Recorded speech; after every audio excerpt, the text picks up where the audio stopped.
తూర్పుగోదావరి జిల్లా నిడదవోలులో బాలభారతి విద్యా సంస్థలో గోల్డెన్ జూబ్లీ వేడుకలు ఘనంగా జరిగాయని చైర్మన్ వైవి ప్రభాకర్ తెలిపారు. పూర్వ విద్యార్థులతో సరదా గడిపిన మధుర జ్ఞాపకాలు జీవితాంతం గుర్తుంటాయన్నారు. 50 ఏళ్ల క్రితం తమ నాన్న సూర్యప్రకాశ్రావు స్థాపించిన విద్యా సంస్థ నేడు పట్టణంలో ఒక బ్రాండ్గా నిలిచిందన్నారు. పేద విద్యార్థులకు ఉచిత విద్య అందిస్తూ నాన్న ఆశయాలు ఆచరిస్తూ ముందుకు వెళుతున్నామన్నారు. ఈ స్వర్ణోత్సవ వేడుకలు ఘనంగా జరగడానికి సహకరించిన విద్యార్థులకు, ఉపాధ్యాయులకు పేరు పేరున చైర్మన్ వైవి ప్రభాకర్ ధన్యవాదాలు తెలిపారు. బాలభారతి యొక్క విద్యా సంస్థ స్థాపించి 50 సంవత్సరాలు కావస్తున్నది.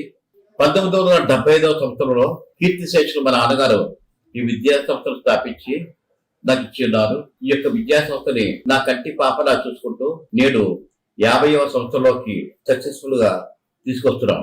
అంతేకాకుండా నేడు గోల్డెన్ జూబ్లీకి వచ్చిన యొక్క ఫంక్షన్ ని ఇంతకు ముందు కూడా 25 సంవత్సరాల సిల్వర్ జూబ్లీ ఫంక్షన్ కూడా జస్టిస్ బిఎస్ఐ స్వామి గారు, డిఐజీ పోలీస్ కాంతారావు గారు, మిగిలిన చాలా మంది ప్రముఖులతోటి ఈ యొక్క బాలభారతి యొక్క సిల్వర్ జూబ్లీ ఫంక్షన్ ని చాలా గ్రాండ్ గా చేయడం జరిగింది.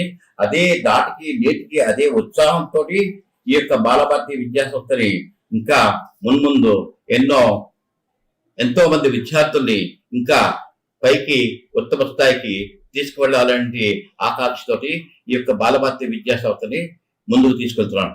చదివే విద్యార్థులు అందరూ బాగా ఆర్థికంగా ఉన్న విద్యార్థులు కాదు. మా దగ్గర డబ్బులు లేవంటే వాడికి 50% కన్సెషన్ ఇచ్చి, లేక పూర్తి ఫీజు కన్సెషన్ ఇచ్చి, ఇచ్చేవాడి దగ్గర ఇచ్చుకున్నట్టు, లేనివాడి దగ్గర లేనట్టు అలా నడుపుకుంటూ ఈ విద్యా సంస్థని ఎంతో కంఫర్టబుల్ గా నడుపుకుంటూ వస్తున్నాం. ఈ యొక్క